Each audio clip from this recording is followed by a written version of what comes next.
This is the 1969 contract, and we are endeavoring to rip it out. This changes everything. That's what Newfoundland and Labrador Premier Andrew Furey repeatedly told Newfoundlanders and Labradorians about their future today, as Furey and Quebec's Premier François Legault signed a colossal tentative deal on the Churchill Falls hydroelectric plant. Quebec is currently buying power from the Labrador plant at 0.2 cents a kilowatt hour. If today's memorandum of understanding turns into a final deal, that will be multiplied almost 30 times to 5.9 cents. Newfoundland and Labrador gets about $20 million a year right now. That would reach an average of $1 billion a year starting in 2025 and running until 2041. And it escalates, rising to $2 billion starting in 2044 and $4 billion starting in 2056. Furey puts the total value of the next 50 years at $200 billion. To put that into context, the province's budget for this year is projected to be just $10.4 billion. So this deal will be worth almost 20 full provincial budgets. Both premiers were clear. They say this is generational. It changes everything for every child and teenager out there across our province who will now only grow up with a positive reaction when they hear the words Churchill Falls. I want in 50 years that our grandchildren be happy about this deal. That's the target, that's the objective. With me now is Andrew Furey, the Premier of Newfoundland and Labrador. Premier, it's good to see you. Thanks for being here on a big day. Thanks for having us, David. François Legault talked about this starting 4 years ago when you started to build a personal relationship. What was the moment over the course of those 4 years that you knew you had sealed this deal?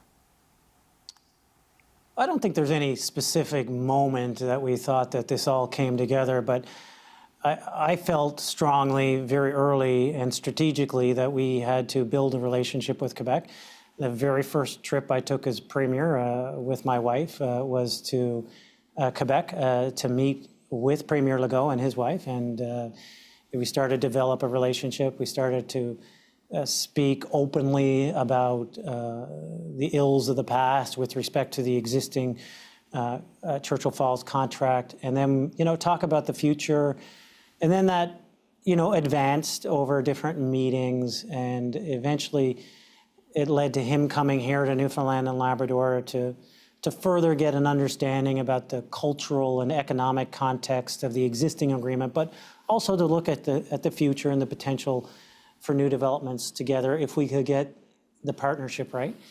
And he was very open about talking about to the people of Newfoundland and Labrador. And David, as a Newfoundlander and Labrador, how symbolic and important it was to hear a Premier of Quebec and Newfoundland and Labrador talking about how bad the deal was.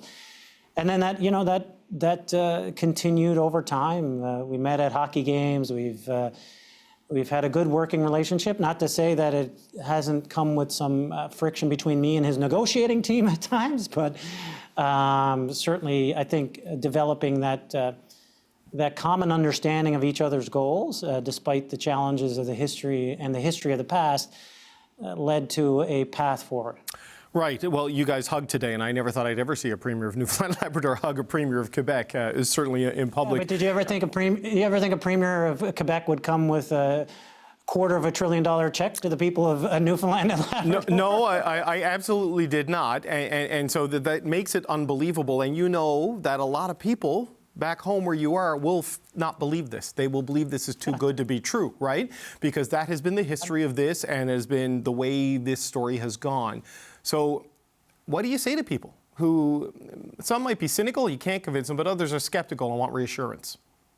Sure, of course. And look, if I was not in the position I'm in, I would share their skepticism. I encourage the skepticism because we have seen 2 hydroelectric projects in the past, one a partnership with Quebec, which went sideways, another one where we tried to do it by ourselves, which went sideways.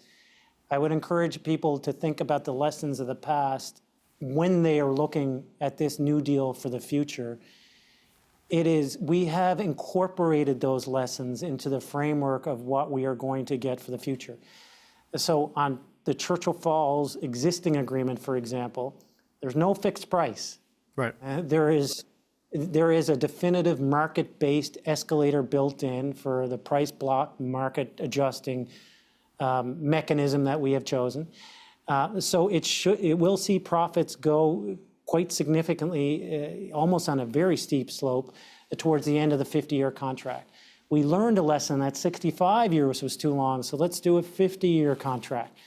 We learned that fixing a price or putting a price with an escalator may not be the best package. This current package looks at, not just the next 17 years of brand new revenue that we would never have seen. Quebec is under no legal obligation to renegotiate that with us, but we will see $17 billion a year in the next 17 years, and then that escalates to $2 billion a year by 2044, and David, by 2062. It's a great deal, and I know that people will be skeptical of the new developments as well, but we've packaged those lessons learned from Muskrat Falls to try to mitigate against the new developments. Equally, I'm sure people have seen us in the past make mistakes with Indigenous communities, and we've made sure to incorporate them as in their rightful position in these new developments. Right. Okay. You said $17 billion a year over the next 17 years. You mean $1 billion a year for a total? Between 25 and. Because if you got $17 billion a year from Quebec, this is a tremendous deal. But look, $1 billion a year. I got you. Average $1 billion a year between 2025 and 2041. Well, let's talk about this, because I don't know if you'll be premier in 2041. I highly doubt you will be in 2075. But at least at the start of this 17-year period, where Quebec is paying 3,000% more for the power than it paid before, from 0.2 cents a kilowatt hour to 5.9. What's your plan for that money? Because, we've seen with oil in the past, it comes in, they cut taxes, they give raises, they hire the civil service, and then 5 years later, you're back in a mess. What are you going to do to ensure that doesn't happen with this? Sure. So my government has taken a different approach, despite some fiscally challenging times, to ensure that we've always been balanced and prudent. Not necessarily always financially balanced, although we'd like to be and we will be, but balanced in approach to the overall social construct that is Newfoundland and Labrador. By that I mean, despite the economic woes of Newfoundland and Labrador, we created a future fund in Newfoundland and Labrador. I believe we're the only province currently to have one, recognizing that our oil and gas resource is non-renewable. So we need to be responsible and put money aside in that savings account, if you will. And we already have, in a short period of time, over $300 million in that account. So we would look at dividing this up, this is surplus up, to pay down debt, save for the future, and invest in today. That would be a reasonable, prudent, balanced approach. We would ensure that we are paying down debt. Coincidentally, by the way, the debt is $17 billion. We'll be paying down debt while saving for the future, and that's what that future fund is incredibly exciting, because eventually your kids, my kids, our grandkids could conceivably live off the proceeds of that future fund account. If we're smart, we continue to invest in it and we don't touch it. So is this one-third, one-third, one-third? Like, you had a deficit last year of $211 million. So using your average of $1 billion, pay off the deficit, have money left, put $300 on debt, put $300 into savings, or is it like 50, 25, 25, or are you not there yet? We're not there yet.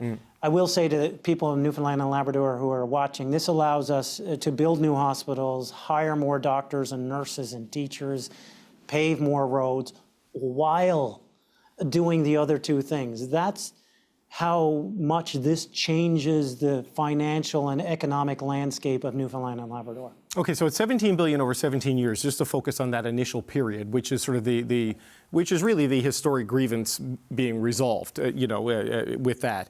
Is that 17 years early, right? But is that $1 billion a year? I know you say it averages. Is it backloaded? Like, what's the cash flow on this? Like, how quickly do you get to the point where you're getting $1 billion extra dollars coming into your coffers? So it has been structured so, given the option payments that they would pay and the flow of cash, that there would be $1 billion a year coming into Newfoundland and Labrador starting in January 2025. Of course, that would be retroactive to when the definitive agreements were done. And for example, they would pay us at the signing $1.3 billion for the right to co-develop future assets, and we would use that for an equity investment in the future, but that's unencumbered cash at the beginning, and that's why it would average over $1 billion a year. It's 6 cents and escalating, but almost 8 cents per kilowatt by the time you're at 2041. So blended, and from a cash flow perspective, it's essentially $1 billion a year. Okay, so in simpler terms, I look at this revenue stream and the way it will go, and I look at the size of the debt. There's only a $10 billion budget in Newfoundland and Labrador, right? It's small compared to the rest of the country. This means if this goes through and you do the final commercial agreements with Quebec, the days of deficit are gone, or should be gone, unless some future government blows this. Am I correct in understanding this? Like, this puts Newfoundland structurally into surpluses. It fixes our current structural deficit while allowing us to create a modern Newfoundland and Labrador and providing the services that people expect and deserve, while still paying down debt and potentially saving for the future. So you're right. And by the way, David, we haven't even talked about the indirect impact to the economy of Newfoundland and Labrador, and that's billions of dollars as well. So it really is a game changer from an economic perspective, from a balance perspective. And certainly my government has shown that we would always be prudent and responsible in any, all, I would say, future surplus situations. I have one last question for you. You're due to have an election in October of 2025. The history of our home province is when something like this happens, people do snap elections. But you've got to get the commercial arrangements done. And it feels like you wouldn't want to necessarily subject something this important to the volatility of an election campaign. That is my impression. Will you rule out a snap election? Will you go till the fixed date or delay it if it conflicts with the federal election, as is the law? But no snap election on this? You're going to see this through? We've made the commitment to taking this to the House of Assembly, the memorandum of understanding, whether we should advance this or not, and I think we should. But David, this is too important. This is not about politics. It's not about political stripe. This is about righting the historic wrongs of the past and creating a prosperous future for our kids and our grandkids. And it's not about political timelines. It's about historic and future timelines. Understood, but political timelines are still a thing. So will you rule out an early election using this? There will have to be an election in 2025. Right. Okay, but that's not a no, Premier. See, this is where the skepticism is going to get. This game works, David. Like, yeah, no, I understand. Answers, and sometimes I can't. But you've got 10 solid months or 9 months until you have to have an election campaign to get as much work as you can on this, province-altering deal. I mean, will you use every bit of that, or is there a chance you're going to have an early election there? Well, look, I will say that the Premier and I had dinner last night, and we both agreed to make sure that the teams are working as quick as possible, as hard as possible, to get the definitive agreements in place as fast as possible. It's in Quebec's best interest. It's in Newfoundland and Labrador's best interest. It's in the best interest of the Innu. And by the way, it's in the best interest of Eastern Canada. Okay, Premier Andrew Furey, still going to get a lot of questions about that election, but thanks for being here today, and congratulations on the agreement. Appreciate your time. Thanks, David. Michael Sabia, President and CEO of Hydro-Quebec, and he joins me now. Mr. Sabia, it's good to see you. Thank you for being here. Pleasure. You're going to be paying, Quebec will be paying almost 30 times more for the power from Churchill Falls under this new arrangement until 2041 than under the old deal. Why is a move like that in Quebec's interests? Well, David, first, thanks for this opportunity. I think here in Quebec, what we're focused on is actually what we're paying, and in our minds, it's an increase from about $100 million a year to roughly $1 billion a year, and that $1 billion will grow over time. But that's still a big increase from the $100 million we're paying now to $1 billion. So why are we doing that? Basically for a few reasons. First, this agreement gives us access to 7,200 megawatts of of clean power. That's an enormous amount. In Quebec terms, that's equal to all of the consumption of Quebec industries. So that's it's a very, very large and meaningful number for us. That's number one. And number two, we've secured it for 50 years. And that gives us a very solid basis going forward for something as long-term as that. And then finally, and very importantly from our point of view, we will have that power on average at a price of 6 cents per kilowatt. Now, 6 cents per kilowatt, what does that mean?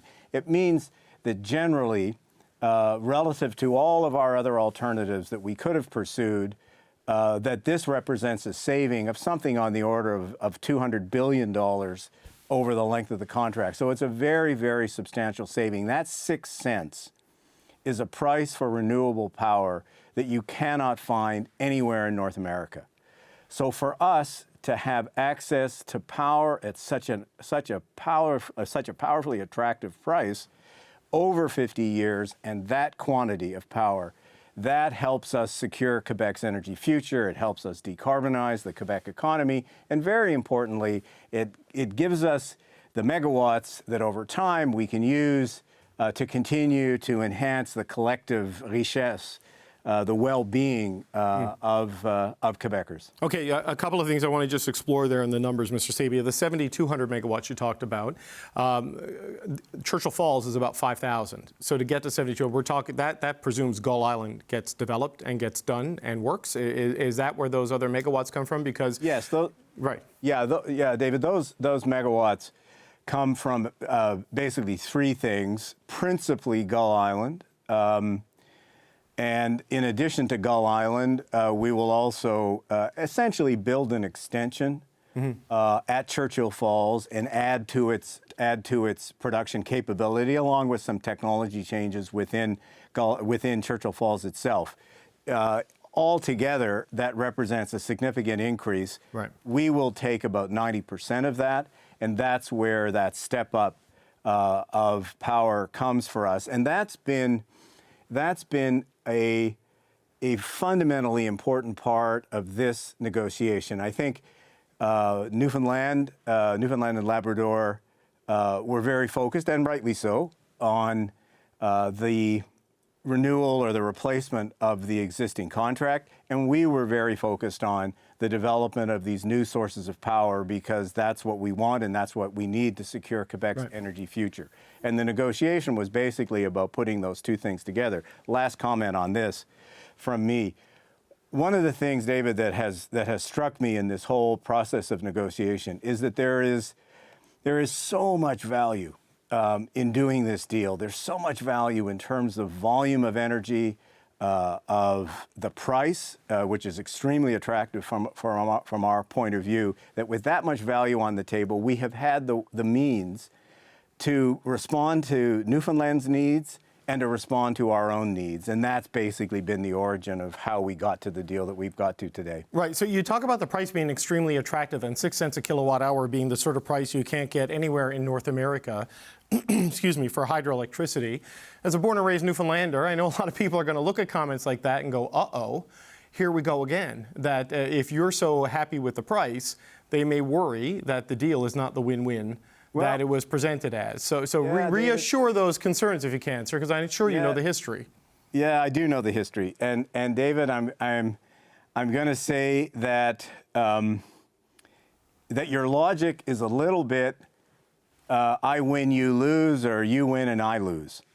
And my point about the amount of value that's here and the potential that's here in this agreement is that both parties can win. And that's what's happened. Newfoundland and Labrador will get a very significant, and rightly so, a very significant increase in the price that is being paid for Churchill, and that's a good and legitimate thing. We will get access to substantial amounts of additional power, and we will get it at a very reasonable and very attractive price.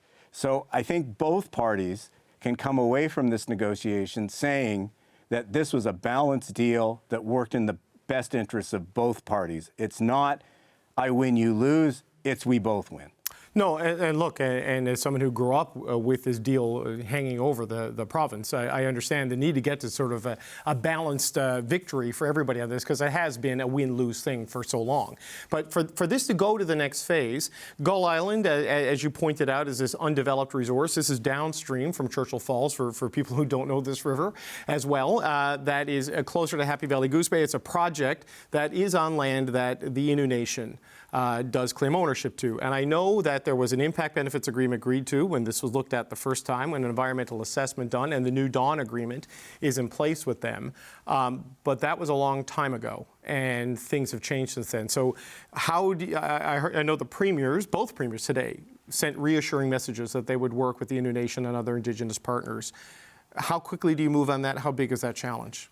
Well, honestly, and credit to our colleagues in Newfoundland and Labrador and the Innu Nation in Labrador, I think they have had conversations about that impact benefit agreement. The Grand Chief of Innu Nation participated in the press conference today at St. John's, and I think that reflects at least the beginnings of a positive view on their part. On our side, from a Quebec point of view, we certainly have some work to do with the First Nations on the North Shore of the St. Lawrence River. That's something we're taking on as of today. We have spent a lot of time and effort trying to establish, and I think making good progress on establishing a very different kind of relationship between ourselves at Hydro-Quebec and the First Nations across Quebec, and we'll be continuing to do that under a theme of essentially economic reconciliation, which is our focus, and it's those principles of economic reconciliation that will guide the work that we have to do and that we will be doing literally as of today, going forward with the First Nations on the Quebec side. I have sort of one last question. I'm hoping you can answer more of a technical question on sort of like the change in the price of power that you pay to Newfoundland and Labrador and how that money flows. We've heard an average of $1 billion a year. It's $17 billion net benefit to Newfoundland and Labrador. Is that in equal amounts, $1 billion a year rolling out starting 2025 when the final deal is done? How does that work? At about $1 billion for the first few years. And then it begins to ramp up a bit more as production increases, et cetera. So it's a I would say an upward sloping payment. And I guess I would say, just on the theme of upward sloping, the increase in the price that we will pay for that energy coming from Churchill Falls under the existing contract as we replace it, that too will step up very gradually. Right now, it's at a price that's honestly too low. Yes, it's very good for Quebec, but it's not reasonable to pay 0.2 cents per kilowatt hour. So in 25, it goes up to 1 cent, and then it goes up to 2 cents, so it gradually steps up. And that's a way, again, of meeting Newfoundland's needs, of meeting our needs, and making sure that Quebec tariffs remain, Quebec electricity tariffs remain quite competitive, and that we continue, therefore, to be able to build a competitive economy here, and that we keep for residential customers our tariffs low. So just help me understand that, the gradual buildup of the price. Does that mean the money doesn't flow in large amounts? I know it averages to $1 billion a year, but do we see like a smaller amount in 25, 26, and it builds up that way? 25, I think the Premier Furey today was quite clear and completely correct on this, that it starts at $1 billion. So that from our point of view, there is this, as I mentioned earlier, there is this substantial increase from about $100 million today to $1 billion in 25, and then it builds from there. So, I mean, it's not for me to comment on this, but that is going to provide Newfoundland with obviously a very substantial increase in their resources, and they'll be able to go forward and I hope do good things with that, because the old contract has not been. Really, it hasn't been really a fair situation for a long time, and it needed to be corrected. But as I say, David, it's been corrected now, and it's really the way to do business. It's been corrected now in a way that both parties get what they need, and we both get on with life. Michael Sabia, President and CEO of Hydro-Quebec. I appreciate your time today, sir. Thanks for being here. Pleasure. Good to talk to you.